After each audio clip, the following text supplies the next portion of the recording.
Hello friends, I am Asad Kumar Sahu. Welcome to the second session of Value Chain Business Model.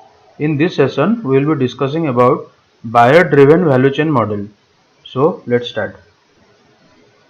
So in a buyer-driven value chain, the driver of the organizations are processors, exporters, retailers, traders, wholesalers, and other traditional market actors.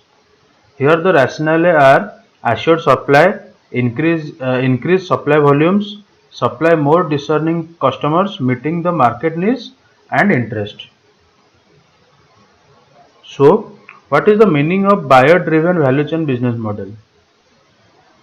When the buyer or the buyers for their interest to ensure proper flow of goods and services, partner with and take commitments from the producers or the processors and others, we can call this model as buyer driven value chain model business model. In this case, the buyer or the buyers use finance as a way of facilitating this partnership. When financing is involved, most often there is a contract which ensures commitment from the partnering actors of the value chain. These contracts, irrespective of whether they are formally registered or not, can be invoked for loan recovery in case of default. One of the most common buyer-driven model is contract farming. This involves farmer association level contracts, but are generally initiated at one or more levels in the value chain. In contract farming model, transactions between the producer and their chain actors are governed by pre-negotiated terms. Then generally the contract farming model follows outsourced production or outgrower schemes.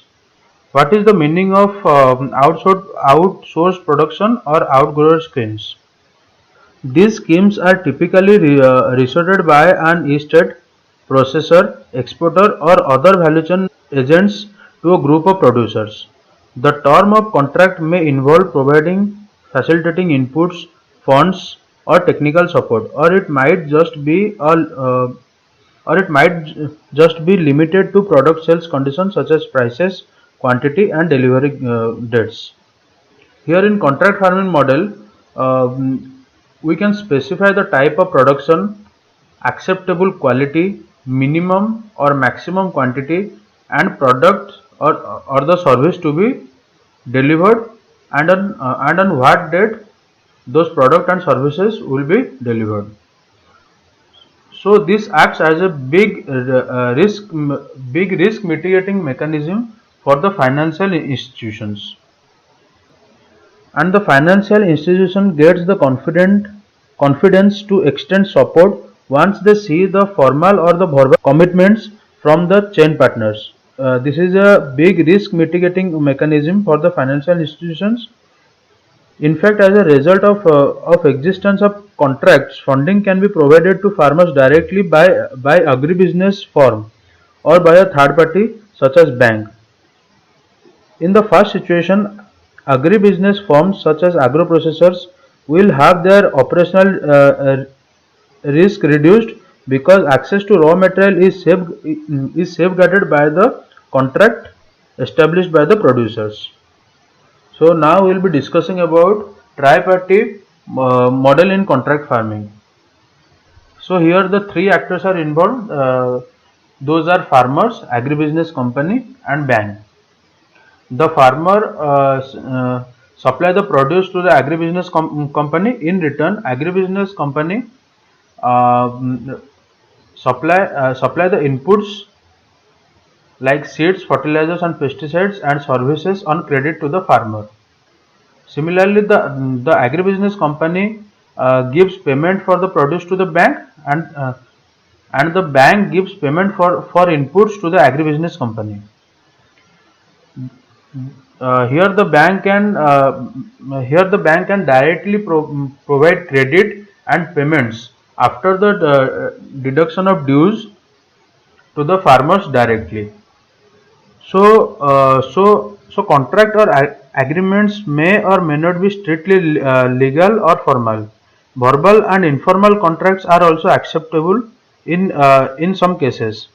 In many cases where the contracts are more strictly formalized, they typically involve binding legal agreements that specify the roles and responsibility of the farmer or the producer and the buyer. So let us now discuss some benefits of contract farming.